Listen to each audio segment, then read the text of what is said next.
என் கேள்வி என்னென்னா, என்னால் என் தாத்தாவோட சுபாவத்தை பொறுத்துக்க முடியல. ஏன்னா பெரும்பாலும் அவர் எனக்கு கட்டுப்பாடுகளை விதிச்சுட்டே இருக்கார். நான் என்னோடய அம்மா அப்பா கூட இல்லை, என்னோடய தாத்தா பாட்டி கூட பூனாவில் இருக்கேன். பல தடவை அவரோட கட்டுப்பாடுகள் எனக்கு சுத்தமாக பிடிக்கிறதில்ல. எந்த மாதிரினா, நீ தனியாக வெளியே போகக்கூடாது, நீ இதை செய்யக்கூடாது, அதை செய்யக்கூடாது அப்படின்னு. இதனால் எங்களுக்குள்ளே நிறைய மோதல் ஏற்படுது.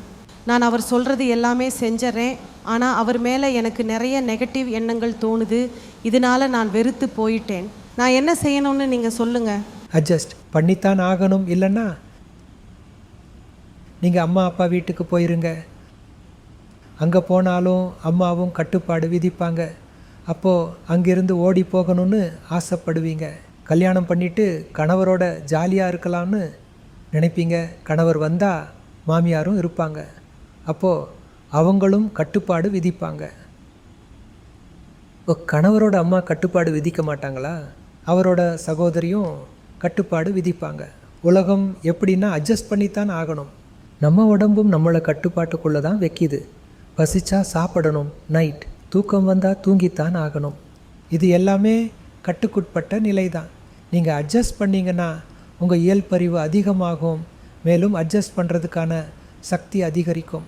தாத்தா கூட அட்ஜஸ்ட் ஆகி அன்பால் ஒருத்தர் ஜெயிச்சிட்டிங்கன்னா மற்றவங்களையும் அன்பால் ஜெயிக்கிறதுக்கான சக்தி உங்களுக்கு அதிகரிக்கும். எங்கே இருந்தாலும் அட்ஜஸ்ட் பண்ணித்தான் ஆகணும்.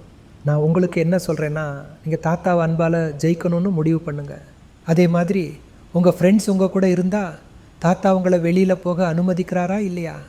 அவர் என்ன சொல்கிறாருன்னா, வெளியில் போகணும்னா இன்னொருத்தர் கூட தான் போகணும்னு சொல்கிறார். தாத்தா சொல்கிறது சரிதான். உங்கள் பாதுகாப்புக்காக அவர் எந்த அளவுக்கு சிந்திக்கிறாரு, தாத்தாவுக்கு எவ்வளவு நல்ல கண்ணோட்டம் இருக்குது அப்படின்னு பாசிட்டிவாக பாருங்கள். உங்களை அன்பாக பார்த்துக்கிறார். உங்களுக்கு உடம்பு சரியில்லைன்னா தாத்தா உங்களுக்கு உதவுறாரா, இல்லை உங்களை வீட்டுக்கு வெளியே வாசலில் படுக்க வைக்கிறாரா? இல்லை.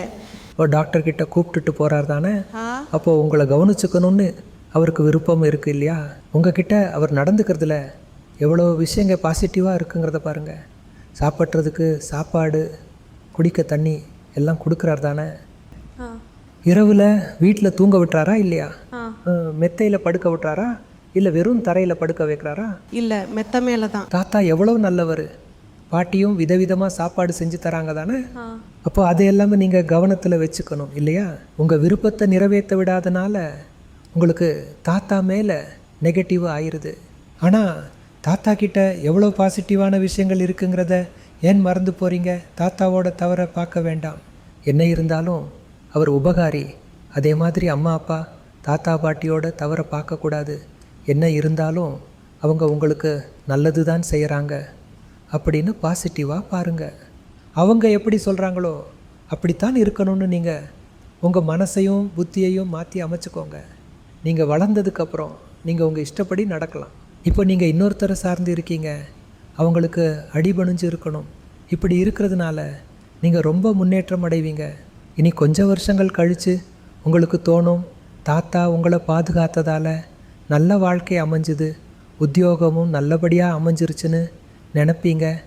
அப்படி இல்லைன்னா தன்னிச்சையாக செயல்பட்டு கவலை இல்லாமல் எந்த கட்டுப்பாடுகளும் இல்லாமல் தவறான பாதையில் போயிடுவீங்க. அதனால உங்கள் தாத்தா ரொம்ப பெரிய உபகாரம் செய்கிறாரு. உங்கள் வாழ்க்கை நல்லா இருக்கும்.